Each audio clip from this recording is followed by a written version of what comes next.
Okay, good morning, everybody. Welcome to our Sweatland seminar series, which highlights the center's three-pronged approach related to research, training and education, and community engagement. So for those of you who do not know me, my name is Lindsay Osborne, and I am the Sweatland Center's training and education lead. So just before we go ahead and get started, I wanted to go over some housekeeping rules and we'll do some introductions. So everybody is muted currently, and so we're going to remain muted until the Q&A session at the end of the presentation.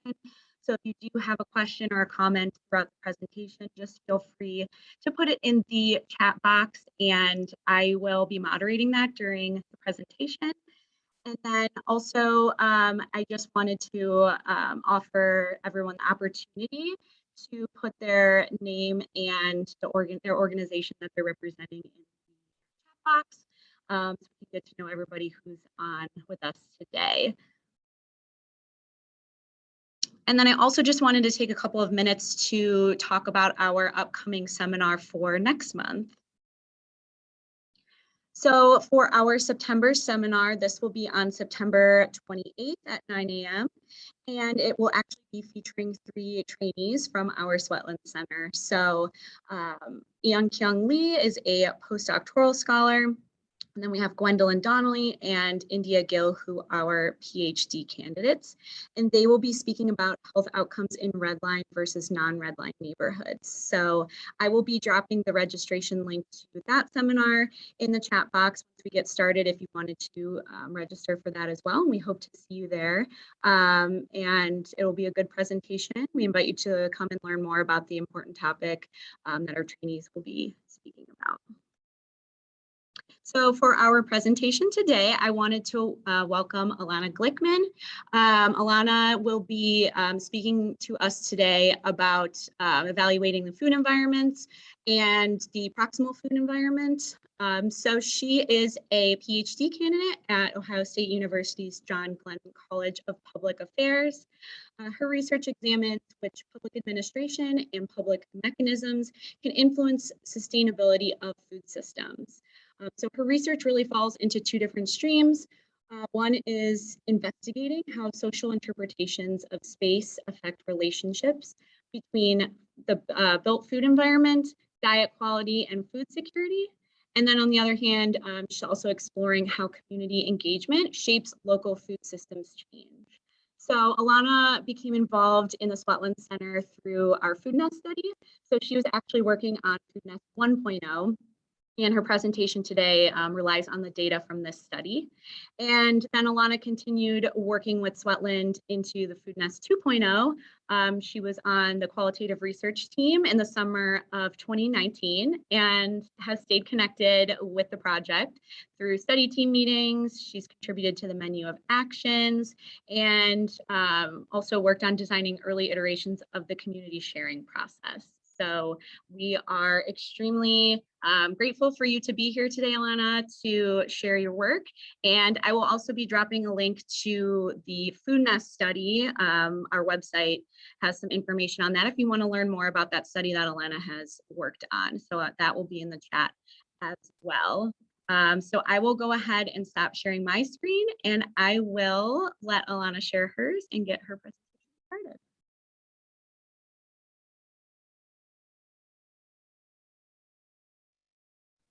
All right, can everyone see my screen? Okay, great. Yeah, thank you for the warm welcome. I'm really excited to be here speaking in the Sweatland seminar series. It's a huge honor, and I've been so grateful for all, to be involved with this center as much as I have. The research I'm presenting today uses data from the Funnest 1.0 project, and it has been published by my co-authors and I in Health and Place. Okay, so it's called a relational approach to evaluate food environments finds that the proximate food environment matters for those who use it. Putting the punchline up front, and I'm going to start from the beginning and kind of explain how we get to this conclusion. So what are food environments? I imagine this is going to be familiar to most of you, so I'm going to kind of go through this quickly. But food environments are defined as the physical places where people acquire food. And so this can include all types of traditional food retailers like grocery stores and convenience stores, as well as specialty stores like bakeries, butchers. It can include schools, it can include workplaces, it can include food pantries, farmers markets. Basically, when you think about where you live and your life and all the different ways you get food, that's your food environment. Since different types of places in the food environment have different variety, quality, and prices of food, these differences also shape the broader food environment. And we think of high quality food environments as those in which residents can easily acquire healthful and affordable food. And so why are these important to study? One major reason is that over the past 2 decades, the federal and several state and local governments have invested really heavily in food environment improvement initiatives. And so here you can see some examples. There's the Healthy Food Financing Program, which is a federal program which provides funding for grocery store development in areas with low access to grocery stores. In Ohio, in our state, Ohio has a Produce Perks program, which makes fruit and vegetables more affordable to SNAP recipients in stores as well as at farmers markets. And many local governments across the country have engaged in different zoning and regulation changes with the goal of improving the food environment. And so all this investment is really motivated by the proposed connection between food environment and food outcomes that we care about, like food security, diet quality, and nutrition equity. And, the data shows us that these are things that are still issues in the US and that we still need to try to resolve. And so in the case of food security, here you can see the trends in food security over the past 20 years. And although in 2019, it was really good news that food insecurity hit its lowest point since the 90s. Of course, it has spiked again over the course of the COVID-19 pandemic. And we also know that the burden of food insecurity is disproportionately borne by low-income households, households headed by single parents, and Black and Hispanic families. And so food security is not only a blatantly moral problem, as basic survival requires food, and many countries outside the US have even ratified a right to food, but food insecurity is also associated with a lot of negative health and socioeconomic outcomes. Another outcome that we care about in relation to the food environment is diet quality. And this is another persistent food-related problem in the US. Low diet quality is a risk factor for many chronic diseases, such as diabetes, heart disease, and some cancers. At the bottom of the slide, you can see that the prevalence of type 2 diabetes has been increasing in the US.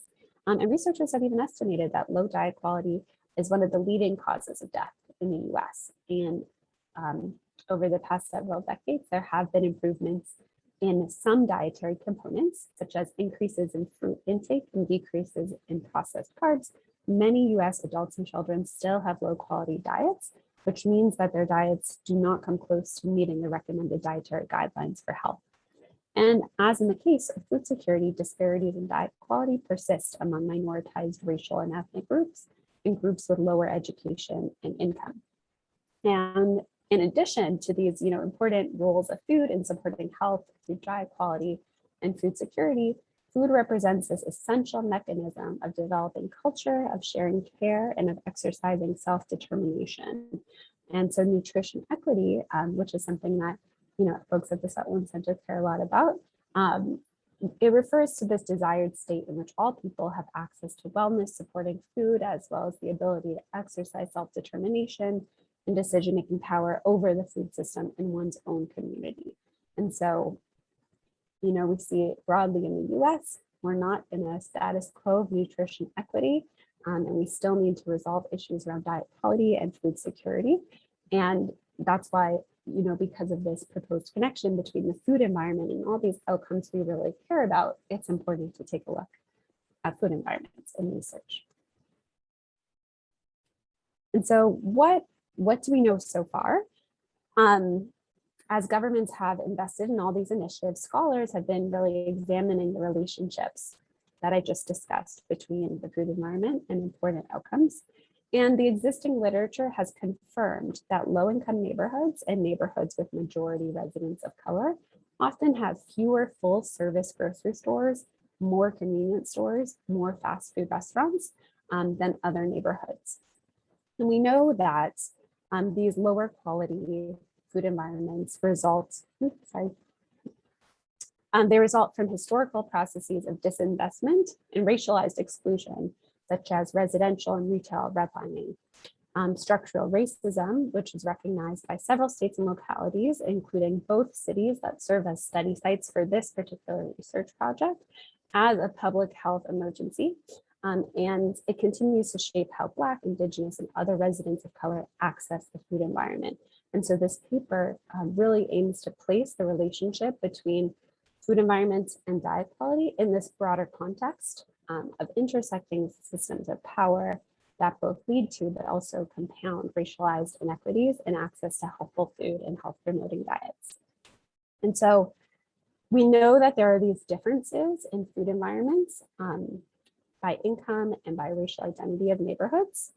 But despite the fact that we know these differences, the research investigating kind of the relationship between food environment and diet actually highlights really mixed findings. There hasn't been this kind of conclusive across the board finding that the food environment is associated with diet. And recent reviews of the causal analyses that have been done of the food environment highlight kind of small but statistically significant effects. And I'm going to get into some reasons why that might be, but what this has kind of resulted in is a situation where there's this movement away or a suggestion that maybe the food environment doesn't matter and we shouldn't spend time studying it, or we should move those investments in the food environment elsewhere to have a better return on those investments in terms of improving diet. And so this is kind of the broad context in which this research project arose, and it really aims to push back on this suggestion and say that, it's not that the food environment doesn't matter, it's that it's a hard thing to study and there's weaknesses in the existing literature. And so this paper aims to kind of create a new measure of the food environment that gets at those weaknesses. So we can kind of see the real relationship. And so what are some of those weaknesses that I'm referring to? One of them is ecological fallacy. And what this means is just that when you are studying the food environment, you're commonly thinking about a particular spatial radius or geographical unit, which could be a zip code, a census block, or even a county if you're doing a larger one. Or you could use a spatial radius, which could be a half mile or 10 miles, depending on how rural or urban your study sites are. But when you're using this, you're kind of clumping everyone that fits in that geographical unit or in that radius into the same category and assuming that they all have the same distance to food retailers. And in fact, we know that space is a lot more complicated than that. People might live closer to the edge of the radius, closer to the center of the radius, and that actually might affect how close or far away they are from the food retailers in their neighborhood. And so this lack of attention to variation in distance within the chosen boundaries can lead to underestimations of the relationship between the food environment and diet. And so rather than use a spatial radius, measuring continuous distance. So this is, looking at each individual residence and each retailer and looking at the actual distance between those pairs can help reduce these concerns about ecological fallacy. And, luckily the FoodNest 1.0 project offered this really, really rich spatial data where we knew exactly where, all the participants in the study lived. We knew exactly where all the stores were. And so we were able to create an inverse distance weighted measure that accounts for this variation in proximity to all the food retailers in a residence neighborhood. That's really exciting. Another limitation to the existing food environment literature is the lack of attention to variation in quality within stores. And so within store data is important because food shoppers are responsive to price, variety, and quality of available products.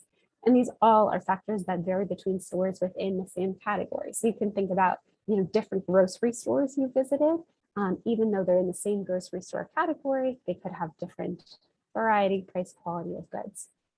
So this food environment measure relies not only on the continuous distance to all the retailers, but it incorporates this detailed audit data describing the quality of each food retailer's offering. In addition, a lot of studies consider average effects without considering that different residents of the food environment respond differently to the food environment. And so, for example, we see that recent findings suggest that people shop for food outside their neighborhoods sometimes. And so some people who shop for food outside their neighborhoods may have a different relationship with the food retailers in their neighborhood than people who choose to shop in their neighborhood. And when we look at the average effects of everyone in the neighborhood, we might be masking some of that relationship as well.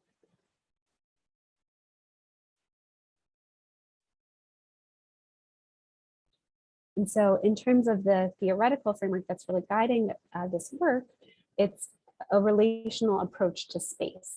And this concept was originally developed by David Harvey, who is a Marxist geographer in his book, Social Justice in the City. And basically, it just suggests that when we consider the built environment, we have to account for the fact that people interpret space in many different ways. So we can't assume that everyone who lives the same distance from the same store relates the same way to it.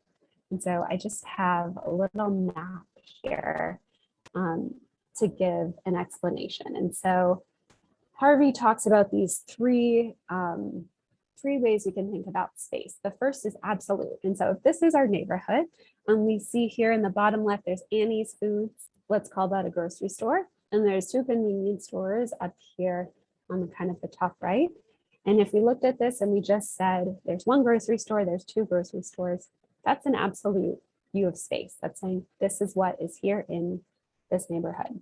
A relative view takes into account distance.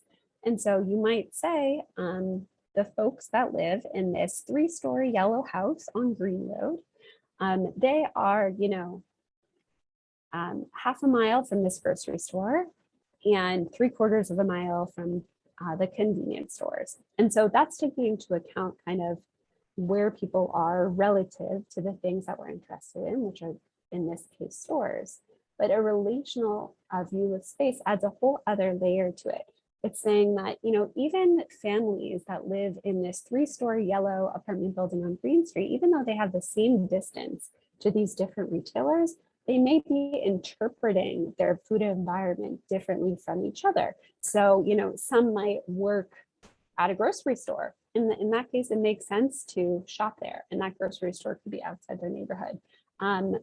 One family might, not have access to a car or good public transportation, and so they're going to be limited to the neighborhood. And so it's really taking into account kind of the social layers of how people interact with space and how it shapes their behavior.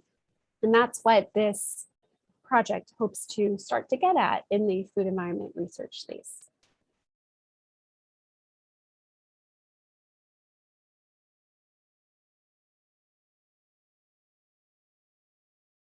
So all these considerations lead us to these 3 research questions. So the first is, what proportion of residents primarily shop close to their homes? And I should say that, this is the primary relational interpretation of space that we're talking about. So whether or not residents shop close to their homes is part of their relational interaction with their food environment. So what proportion of residents do that?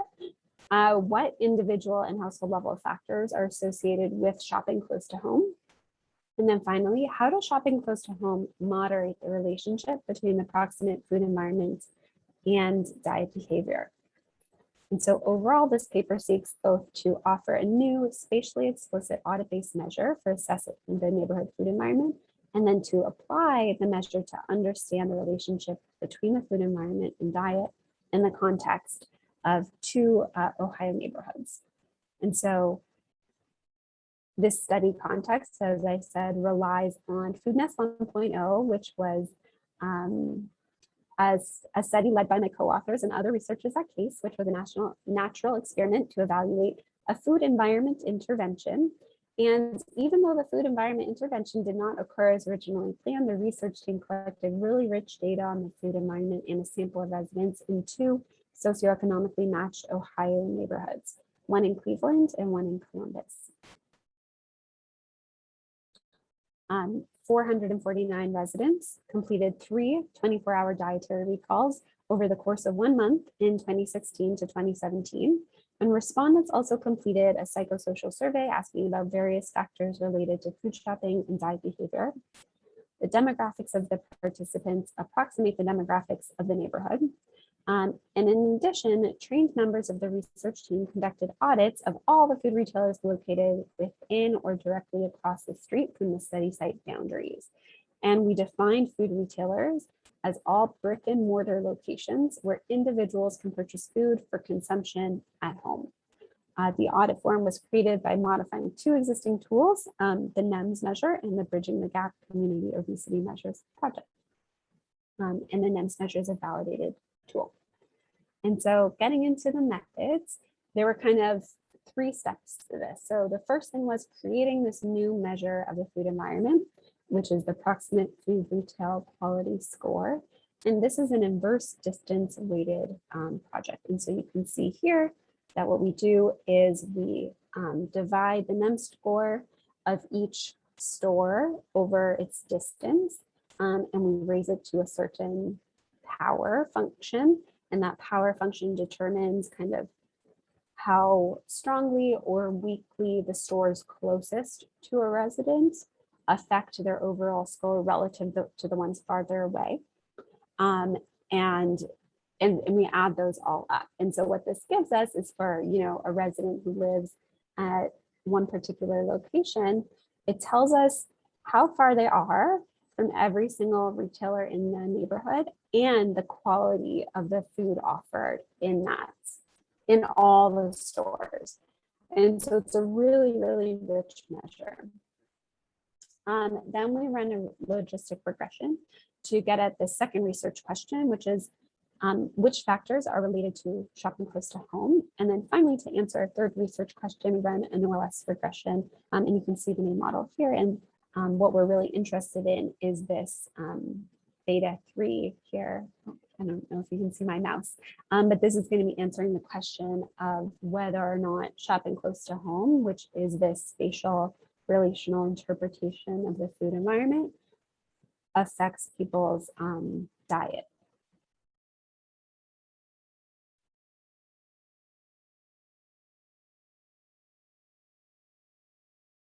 All right, so I realize this might be tiny for you, but I'm going to try to walk you through it and say out loud anything important.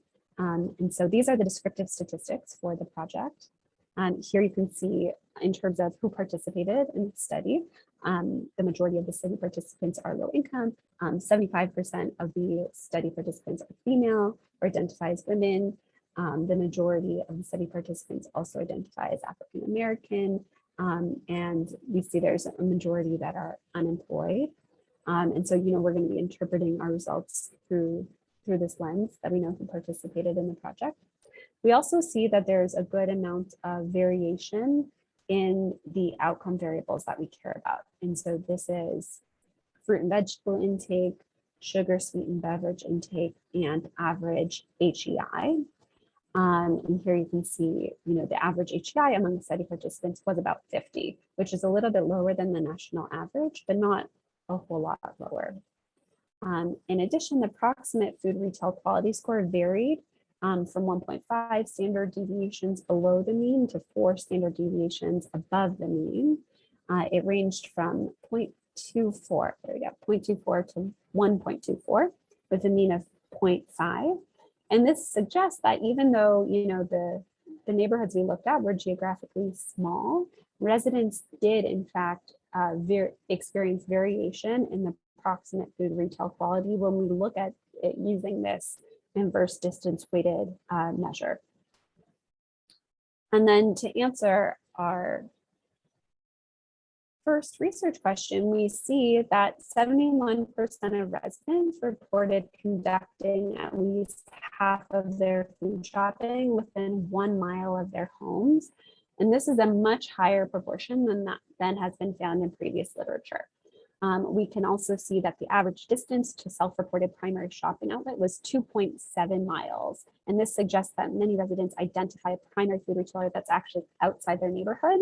And so we have these kind of two contradictory things where a lot of residents are conducting a lot of their shopping, at least over half over their shopping in the neighborhood, and choosing a primary retailer that is outside the neighborhood.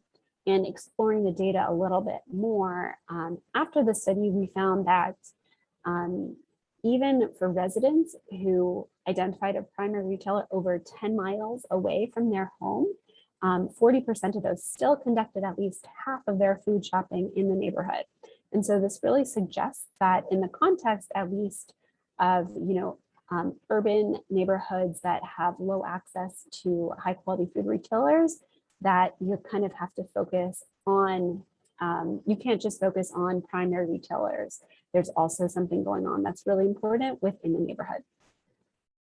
And then before I move on, I just want to point out that the proportion of car owners in the neighborhood is up. It's about 50%, and that's very low compared to the national average, which was 90% in 2017. And so when we talk about the food environment, there's been a lot of research connecting access to a car and kind of access to healthful food. And so this is also an important part of this study context. All right, and so then looking at the results that are kind of trying to address question 2, this shows that two interesting findings really. So first, there appears to be no statistically significant relationship between proximate food retail quality and shopping close to home. These results suggest that proximate food retail quality does not influence the likelihood of shopping close to home for residents of these study sites. And in addition, there appears to be no statistically significant relationship between access to a personal vehicle and likelihood of shopping close to home, which really runs counter to existing food environment research that identifies access to a car as a key factor in food access.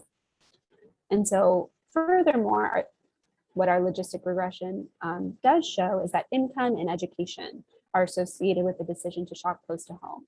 And this is not surprising, this isn't new. Many studies highlight the relationship between income and education and diet, but this finding points to how income and education may affect diet indirectly through food shopping decisions and then through the quality of the proximate food environment.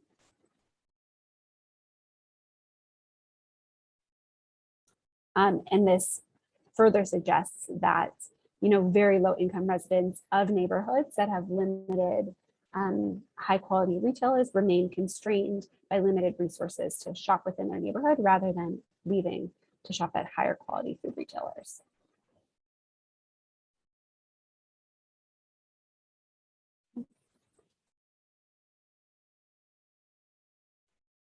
And then finally, this gets at our third research question. And so this table shows us, if we're looking, we're looking at the HEI score column, which is the furthest to the left, that there is no statistically significant relationship between the quality of the proximate food retail environment and HEI scores for those who do not shop close to home. So folks who primarily are doing their shopping outside their neighborhood, the proximate food retail quality measure is not associated with their diet quality. The model does indicate that there's a relationship between shopping close to home and HEI scores that's negative and significant.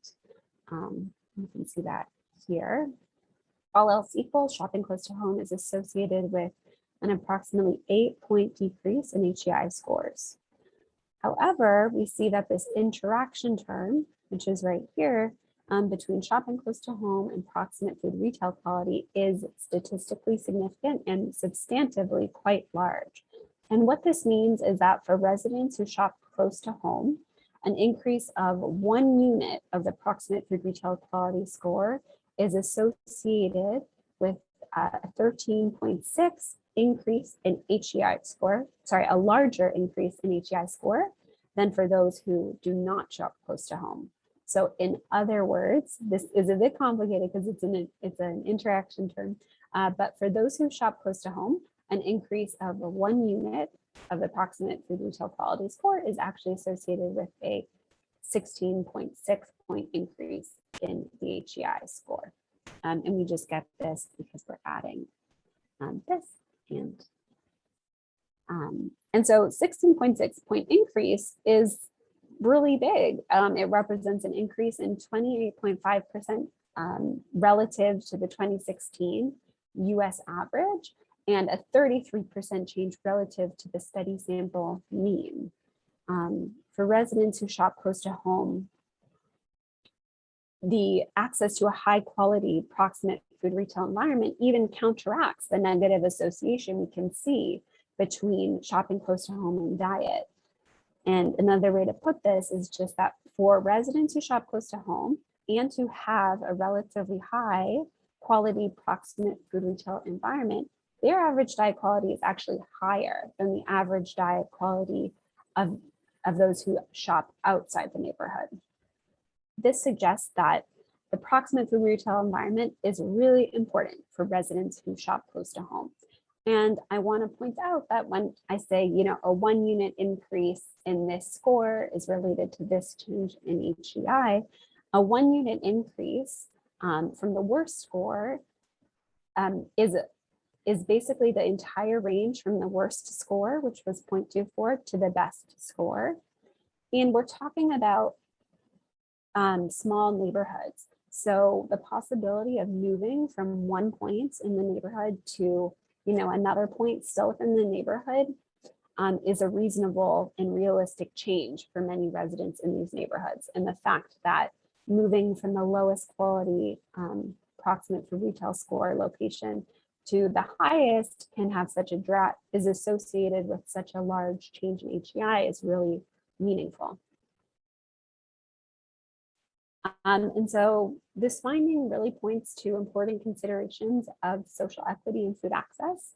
Although on average, we find no relationship between proximate food quality and diet.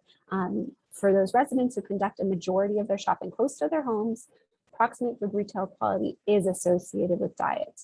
And since we find that lower income residents and residents with lower levels of educational attainment are more likely to shop close to their homes, our work suggests that exposure to a poor quality proximate food environment can compound disadvantage for the neighborhood's most vulnerable residents.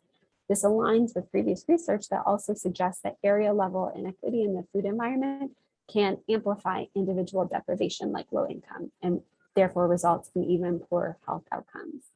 And I really want to point out that, in some ways, this is such an obvious finding, right? For people who shop close to their homes, the stores close to their homes matter and affect their diet. But, unfortunately, it's kind of a necessary finding to put out there amid all this pushback saying that the food environment doesn't matter. There's a good sized body of qualitative research that suggests that residents themselves continue to prioritize food environment improvements. And that's something that we've heard, among our Funnest 2.0 core modeling team as well. And that's been a topic for discussion. And so it's a very intuitive finding. And it really suggests that, before we, forgot to highlight it. Okay. This is just showing that the difference in relationship that when you shop close to your home, as the quality of the food retail environment changes, diet changes. Yes, we need more research on this using more nuanced measures like this measure before we kind of shift funding away from food environment initiatives and back towards focusing on individual level and household level initiatives. And this project has led to some exciting new opportunities for research in terms of future development of this measure to make it even more nuanced and to consider kind of how structural and interpersonal racism might also be playing into a relational approach to the food environment. And yeah, so that's all I have for you today. Thanks everyone for attending, and thanks to my co-authors and everyone else who's assisted with the project. Thank you so much, Alannah, for sharing your findings. This was extremely interesting. I feel like I learned so much. And I wanted to open up, the opportunity for anybody to ask Alannah any questions, or if anyone has any comments about her presentation, please feel free to just go ahead and unmute. You should be able to do that. And go ahead and speak freely, or you can pop any questions you have into the chat box and we can go ahead and moderate that as well. Hi, Alannah. That was a great presentation, and really a good refresher and reminder of the value of having this extremely fine-grained data about 2 areas. And I was intrigued by your comment about applying this at broader scales, like states or cities, counties. What do you think, what does that look like, the balance of extremely fine grained with these broader geographies? And, realistically, how do we get data to, at a fine enough grain in broader scale? So I was curious if you had any comments on that. Yeah, that's such a good question. And it's something that I'm thinking a lot about right now.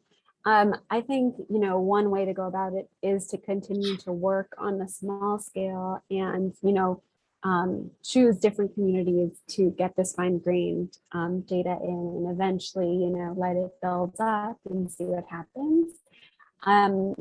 But I think another way to kind of at least try to get national scale data is, or a way that's been talked about and that a research team that I'm connected to is trying to figure out, is using scanner data to get at what's offered at grocery stores around the country. And so, it's not going to be the same as a NEMS data as an audit, because scanner data, has endogeneity issues. It's still reliant on what people actually purchase, not on the whole suite of things that are available at a store. But there is, national scanner data that, so that gives us some rich information about what people buy at a lot of different stores. And so that's one way to kind of try to get there, at least on the food environment side on a bigger scale. That's I'm currently thinking about. So we'll see. We'll see how that goes. And what would you know about individuals from, it's an individual's, their own scan, their own purchases, or it's like the store level data? Yeah, so both are available. And so there would be store level data that could give us like the quality of a store. And then, we would have data about what folks are actually buying. So rather than an outcome data being diet, although it could still be diet, we would also have this other outcome data around, what are people actually buying, which is the kind of theoretical link between the food environment and diet, right? What people are able to buy in the stores. And we have data on food shopping and diet through national surveys, like the food apps data from USDA, for example. And are you able to get the distance data on that to do the inverse weighting? Yeah, so yes, basically. Yeah, and that's something that Jill and I are working on with a team who's connected to the USDA, and that's going to be a new data product actually that hopefully the USDA will release in a couple of years. Yeah. Well, with your algorithm is going to be with this algorithm. Yeah, either with this algorithm or with the slightly modified one that incorporates more information into the power parameter actually. Thank you. Tim. First off, I just wanted to say thanks to Alannah, because this is I'm kind of geeking out. I'll try to keep my comments to a minimum, but there's just so many good things about what you presented here today, and it was presented so well. It's sort of, I think, common to see folks use existing or fancy sexy new analytic technology to look at things. And then you learn what the technology tells you can learn. But here you developed a thoughtful statistical metric to develop what you wanted to learn. So what you thought was important. So that is a compliment. Thank you. And then, so that's really cool. And I think we should keep that in mind. The second thing is another brief comment. You looked at AGI, and I know David and Darcy and I and Abigail and a bunch of others have looked at DII, so the dietary inflammatory index. I'm wondering if you would consider extending to other dietary metrics, because the reason I ask is because DII can be linked to physiologic markers and chronic disease outcomes, and it is measured on these folks. So if you're interested. Yeah, absolutely. Yeah, that's a great question. And I remember your presentation about the DII actually. And I think absolutely, that's a great idea to extend it towards that. Yeah, thank you for that reminder, for that connection. And the final thing is just a quick, policy speculation thing, which you've probably been asked about by much smarter people than me. But I'm thinking about things like, well, the folks that can't get out of their area, right, to get to this better food, there is some precedent, I guess, in the past. My limited understanding of policy is like the ADA. People used to not be able to get into certain buildings. They passed policy to create infrastructure that makes it so that if you have a wheelchair, you can get into this building. Do you think some of the solutions here might lie in mobility, or should we focus more on these poor environments and solving that problem? Yeah, so I think that's a normative question. And so I'll just speak from my perspective, which is I think that, everyone deserves to live in neighborhoods where they feel safe, where they have access to the things they need, and they don't need to go a significant distance to get what they need. And that includes not just a grocery store, but a grocery store that is clean, where the workers in the store are kind, and so I think mobility, is important because in today's society, we're moving around for so many different reasons. And so there should be, equity and access to transportation. But in terms of, can we just get people to where the good grocery stores already are? I think there's kind of like a moral imperative to, make sure that there is access to the nice things we need for not just survival, but also to, thrive and stay healthy throughout our lives. That argues for a maintenance of consideration on neighborhoods where this lacks and building it up there. I agree.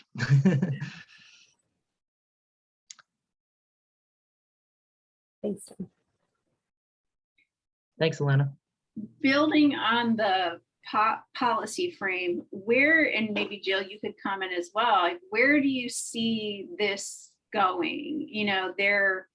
There's the research world of, we're very individually oriented, move to environments, where's the pendulum swinging?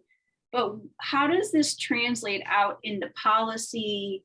And I think even amid that, like your comment about every community deserves a grocery store, when right now we can't get, a lot of places can't even stay open because they don't have workers, right? And, in my, real hit, I get the email from Luna that they're not going to open one day a week because they don't have enough workers. So we know this is a big problem right now, right? Especially in these kinds of food working environments.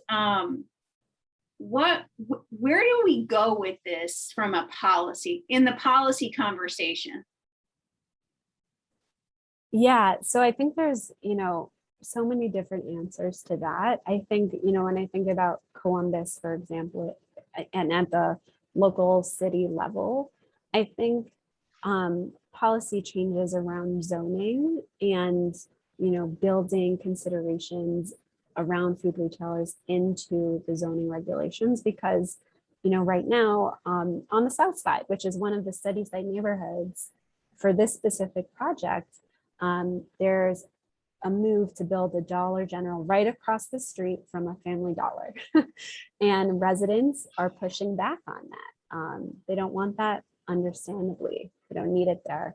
Would rather have something else, anything else pretty much. But since, technically in the zoning code, there's nothing that would allow them to reject it as representatives of their neighborhood that inform city council's decision, there's just this limited power in having a say around that. And so I think, at the local level, there are these kind of things that build in, more community level power to have a say around what food retailers are there. And so that doesn't get necessarily to the dynamics of employment, which I agree is totally complicated, especially right now, given the pandemic. And, we're not sure how it's going to play out. Hopefully we see, an increase in wages and people start to feel safe to go back to work if we can get this under control. But I think, that's at least one thing that feels like tangible that could move the needle a bit in many different local contexts. So I think that's an interesting, maybe in some of the other research around if you were to take this relational view, what is the zoning approach where you're saying there's this mixture that, of things in the space, whatever the space is. And I think even building on the food nest system modeling work around, the big feedback loop that we identify is around risk of gentrification as well. Right. So it's not all good, right? There could be a potential unintended consequence of the development. And so how do you have that, thinking about the space as a whole and the mixture of things that should be here and the risks, no matter which, every choice is going to have a risk benefit ratio. And what are the trade-offs that are constantly being made? And that's a big thing in the systems science space. And how do you, each trade-off has groups that have more power, their trade-offs are probably going to be elevated more than groups that have less power. And we just had a presentation yesterday in this Wetland Center, and Kyung gave a presentation about an environmental justice boot camp. So we talked about landfill access in neighborhoods in Cleveland. This is a big issue right now in one neighborhood. And the residents saying, well, we don't have power to be heard. No one will listen to us. So I think there is the value of policy, like zoning policy, to say, well, here is the rule. But how do you add complexity to that zoning framework? Oh man, yeah, it's such a good question. There already is so much complexity. And so when I'm thinking of Columbus, there's this structure of local governance that goes below the city level. It's called an area commission, and area commissions, they vote on zoning proposals. And so there is this mechanism in Columbus where there's a devolution of power to neighborhood residents, but even still, we see in those neighborhoods that the folks that are most well off are most likely to be on the area commission. They're most likely to show up to area commission meetings, and NIMBYs come out in full force to area commission meetings.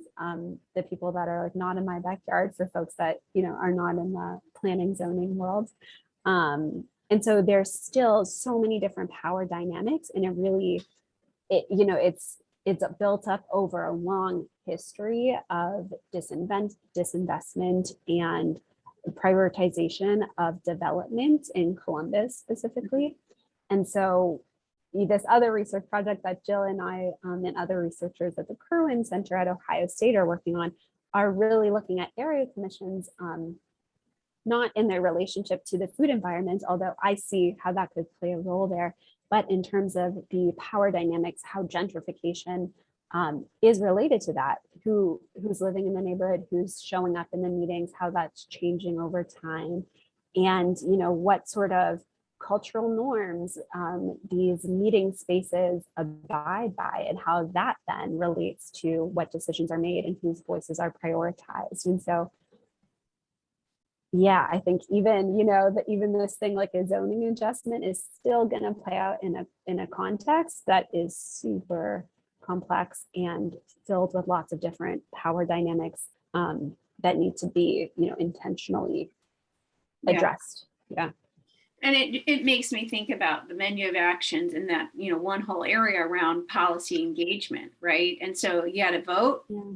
If you don't vote, nobody's going to listen to whatever you say, because they know you're not going to go vote them out. So what do they care about? They're not going to do what you ask. And Michelle Jackson, drives that home all the time in our project. And then getting people elected who are representing these different points of view, and that those are part of the changing the system, policy engagement. I want to make sure other people have a chance to ask questions, and I'm specifically going to look to Woosable. I know you have your new project looking at food pantry, spatial temporal use of food pantries during COVID, and I was just curious if you have any questions for Alannah about this the way to look at the environment in a more relational way as you think about food pantry utilization. Yeah, thank you, Alannah. Yeah, I was definitely following your presentation, and it's very interesting to see how your approach is able to show access to food and changes in dietary healthy eating indexes of the people that you studied. I think my interest mostly is in food pantries. I'm going to look at how people who use food pantry, where they live and where they access these food pantry, and how that access, whether they have transportation. And that's one thing that I was thinking about in your modeling, whether you consider transportation to these shops that you looked at. I know it's important to know what is in there and how they are shopping, but then how do they access it? Is that something that you considered aside of the distance that you use in your model? Yeah, good question. Thanks, Ursula.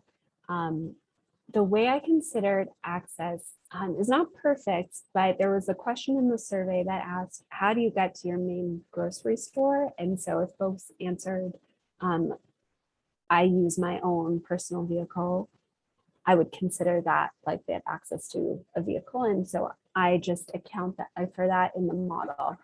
But I don't do anything more complicated about, different types of different transportation to different food retailers, which I think would be really interesting. And I mean, I think work around food pantries specifically is so important. And because the NEM scores, there were no audits done at food pantries, and then that's also not part of my measure. And so I think, in an ideal world, we have the rich data about all different food sources, not just these brick and mortar food retailers that I've looked at. And so that's really exciting that you're doing some of that work, and I'm excited to hear what comes out of it. Yeah, and I would be doing some inventory at the food pantry. So they have this healthy eating food pantry assessment tool that I'll be using to assess these food pantries. So I'll be looking at what kind of foods they have in there, whether it's accessible by public transport, whether they have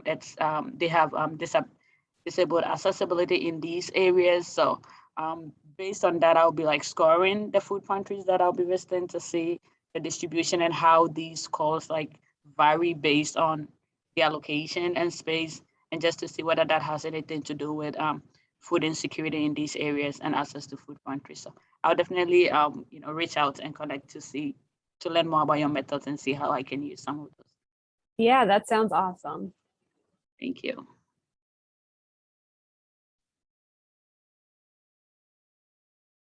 Any other questions or comments? Okay, well, I just wanted to say thank you again, Alannah, for your presentation. And we thank you so much for just taking the time this morning to speak with all of us.